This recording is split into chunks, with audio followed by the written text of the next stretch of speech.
Barcha mashmashalar Tolmas uylanayotganmish degan gap tarqalgan kundan boshlangan edi. Mamatisoqning xotini qovoq tumshug'i osildi o'sha soatdan. Erining aybdor boladek miltillab qarashlariga o'qrayib qarashlari bilan javob qila boshlagani ham o'sha soatdan. "Ha, nega olayasan?" yurak yutib so'radi Mamatisoq. "Nimaga olaymayman? Qariganida og'zining suvi, mishig'idan manqasi oqib, yoshginasiga uylanayotgan o'sha jo'rangizni to'yiga bormaysiz. Qo'li kosov, sochi supurgi, dalani dala, uyni uy saranjom sarishtalab yurgan Norxolni qadrini bilmagan o'sha Tolmas moldo'xtir sizni ham, boshqa jo'ralarni ham buzadi. Qozonga yaqin yursang qorasi yuqar, ha?" Xotini yoshginasi degan so'zga atay urg'u berib, ko'zlarini ham g'alati o'ynatib qo'ydi. Dugonasida ichi achyapti, deb o'yladi Mamatisoq. Tolmas ham endi gapirsa gap bo'ladi. Shu bolaga aqldan bermasa ham qiyofadan va suxandan berdi. Xuddi qaysiyam turk serialidagi chaqirning xuddi o'zi. Kelishganda kelishgan. Gapirishlari, ovozi xuddi diktorlarnikiga o'xshaydi. Ayollar bilan gaplashganda esa uning mahorati har qanday artistnikidan oshib tushadi. Otasi o'lib ko'zi biroz namlangan, onasi o'lib 1-2 daqiqa hiqillab yig'ini to'xtatgan Tolmas, xotinidan chopmagan baxti-yu, xotini ko'r bo'lib qolgani haqidagi o'zi to'qigan ertaknamo tafsilotni aytib berayotganda, goh ho'ngrab, goh oh chekib va hiqichoqlarda qoliblar shunchalik maromiga yetkazib aytib beradiki, Mamatisoq va Sherko'zi ham sal qolmasa ishonayozdi. Bir gal Tolmasning shu hikoyasi aytilayotgan mahal, Sherko'zi ham Tolmas u uni ko'zida yosh bilan tinglayotgan mahbubasiga qo'shilishib, yig'lab yuborganini sezmay qoldi. Xullas, Tolmas talant desa aslo mubolag'a emas. Shunaqa mahbubalardan biri uddaburon chiqib qoldi. 18 yoshli Huriliqo o'ziga shaydo qildi qo'ydi. Tolmas o'zi qurgan uyni xotin bolasiga qoldirib, otasidan qolgan uyning shikast rehtini rostlab, o'sha shaharlik suyganiga mana uylanib o'tiribdi. Uyni nomimga o'tkazing deb nozlansa, "Xo'p, jonim" deb turibdi-ku. Unga sherik bo'lib, oilasiga xiyonat qilishmagan bo'lsa ham, o'sha mahbubalar bor davralarda birga o'tirganlarning hurmatini qilib, to'yda xizmatda bo'lib yurishuvdi. Er bermoq, jon bermoq. Norxol sirtidan bildirmasa-da, ichidan kuyib ado bo'layotganini Sherko'zi va Mamatisoqning ayoli hol so'rab chiqqanda bilindi. Qishloq ayollari tozadil va sodda bo'lishadi. Lekin ayolning 40 tuyaga yuk bo'ladigan makridan bularga ham tekkan. Maslahat o'sha yerda pishdi. Bizni xotin rangi ochilib qoldi. Og'zi quloqida iljaydi Sherko'zi Mamatisoqqa. Qonimni ichayotdi, shu Tolmasni to'yi deb. Bizni Mohtob ham ochilishib gaplashdi desang, Norxolni o'zida ayb.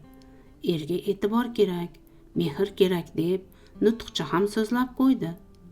To'yga yangi katak gulli ko'ylagingiz bilan kostyum buruk kiying, tayyorlab qo'yaman ham dedi.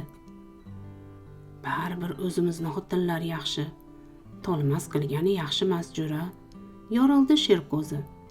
Albatta, 10 ta shaharlikka almashmayman. Iqror bo'ldi Mamatisoq ham. Xotinlar hatto Tolmasning uyiga ham birga chiqishdi.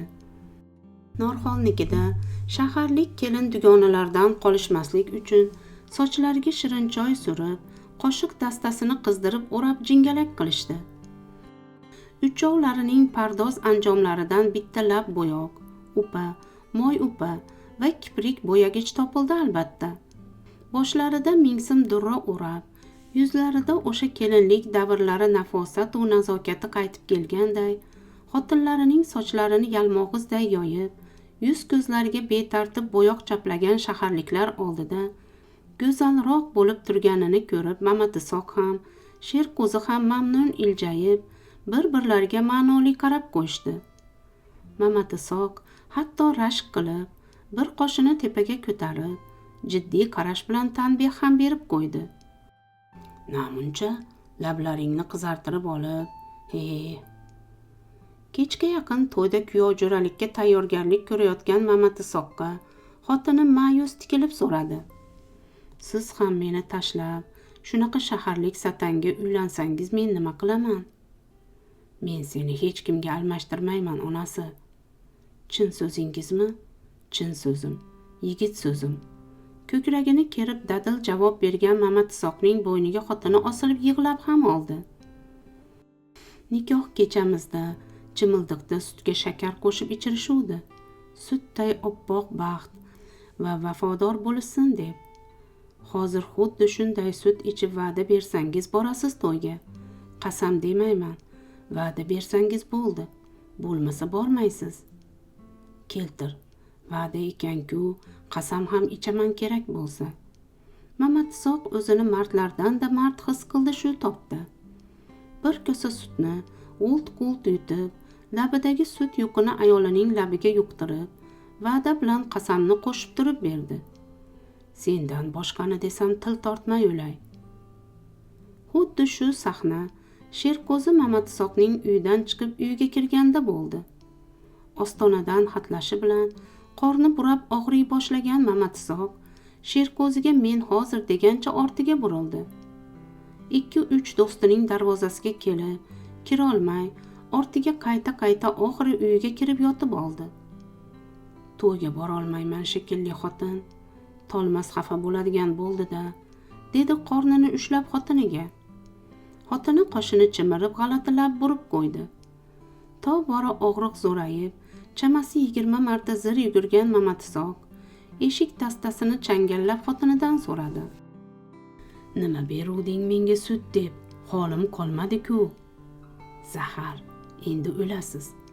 Kelin dugonaning adresini olibsizmi? O'sha satangnikiga borguncha o'ldirib qo'ya qolay dedim. Mamatisoq boshi gir-gir aylanib o'tirib qoldi. To'y o'tib, endi chimildiqqa kirar payti Tolmasni xotini chaqirtirayotganini aytishdi. Menga emas, bolalaringizga qarab, yo'qlab turishga va'da bering. 25 yillik sadoqatim hurmati, ota-onangizga qilgan xizmatim hurmati va'da bering. Qo'lida bir kosa sut tutib turgan Norxolga qarab, Tolmasning rahmi keldi.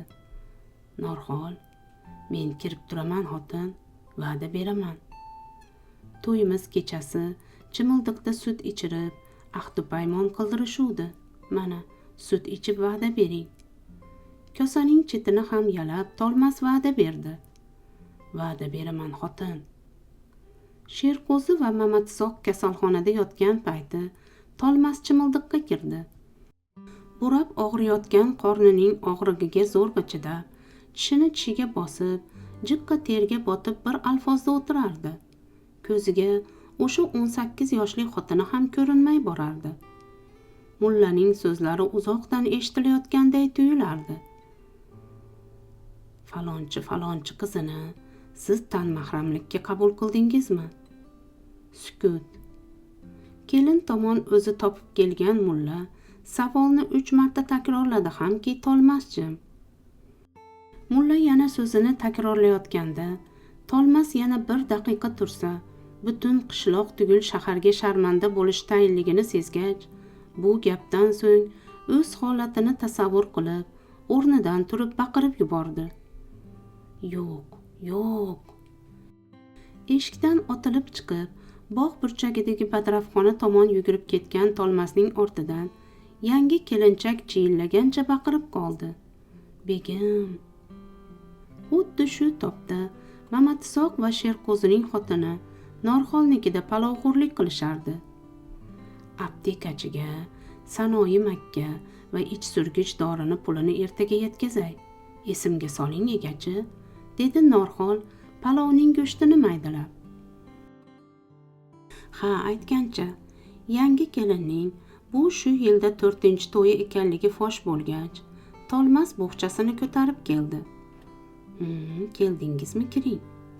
Norxol xuddi eri ishdan kelgandek kutib oldi. Oldiga choynakda choy va piyolani qo'yib, oshxonaga tomon yurib jilmayib qo'ydi. bilintirmay ko'z yoshini artib pichirladi. Qishloq ayolidan er tortib olib bo'psan. 40 ta joni bor ayol sendek yuraksizga erini berib qo'yarmidi? Hikoya tugadi. E'tiboringiz uchun rahmat.